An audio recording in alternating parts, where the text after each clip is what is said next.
নিউজিল্যান্ডকে হারিয়ে বিশ্বকাপের সেমিতে ভারত। বিস্তারিত পুরো ভিডিওতে। ভালো লাগলে অবশ্যই চ্যানেলটা সাবস্ক্রাইব করুন। কমেন্ট বক্সে আপনার মতামত জানান। বৃষ্টি, ডাকওয়ার্ট লুইস নিয়ম আর রান বন্যা সব মিলে নাভি মুম্বাইয়ের ডক্টর DY পাতিল স্পোর্টস একাডেমিতে এক রোমাঞ্চকর দিনে সেমিফাইনালের টিকিট নিশ্চিত করল ভারত নারী দল। উদ্বোধনী জুটিতে দুই ওপেনার প্রতিকা রাওয়াল ও স্মৃতি মান্ধানার শতকে ভর করে তারা 53 রানের জয় পায় নিউজিল্যান্ডের বিপক্ষে। এই জয়ে গ্রুপ পর্বেই সেমিফাইনাল নিশ্চিত করল স্বাগতিকরা।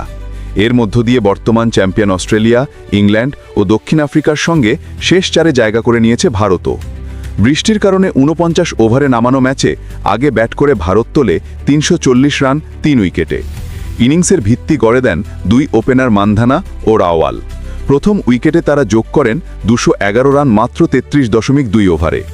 আক্রমণাত্মক মান্ধানা 95 বলে 9-4 ও 4 ছক্কায় খেলেন 109 রানের ঝলমলে ইনিংসের পর তিনি 3টি গুরুত্বপূর্ণ ক্যাচও ধরেন, যার জন্যই পান ম্যাচ সেরা পুরস্কার। অন্য প্রান্তে স্থির ব্যাটিংয়ে দলকে এগিয়ে নেন রাওয়াল। তিনি 134 বলে 13-4 ও 2 ছক্কায় করেন 122 রান। শেষ দিকে জেমিমা রদ্রিগেজ ঝড় তোলেন ব্যাট হাতে। 55 বলে 11-4 করেন অপরাজিত 76 রান, যা ভারতের স্কোরকে আরও অপ্রতিরোধ্য করে তোলে।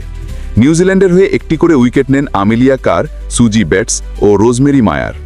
লক্ষ্য তাড়া করতে নেমে নিউজিল্যান্ডকে 44 ওভারে 325 রানের লক্ষ্য দেওয়া হয় ডাকওয়ার্ট লুইস টার্ন DLS নিয়মে। কিন্তু হোয়াইট ফার্নসদের ব্যাটাররা কখনোই ছন্দ খুঁজে পাননি। শেষ পর্যন্ত 8 উইকেটে 271 রানে থামে তাদের ইনিংস, আর তাতেই টুর্নামেন্ট থেকে ছিটকে যায় তারা।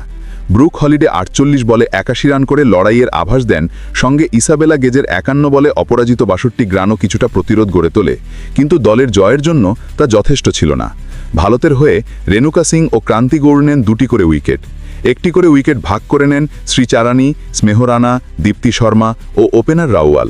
ভারতীয় নারীদের জন্য এ ছিল এক নিখুঁত দলীয় জয়ের প্রতিচ্ছবি, যেখানে ব্যাটিংয়ের দৃঢ়তা, ফিল্ডিংয়ের তৎপরতা ও বোলিংয়ের নিয়ন্ত্রণ মিলেই তৈরি করেছে সেমিফাইনালের পথ।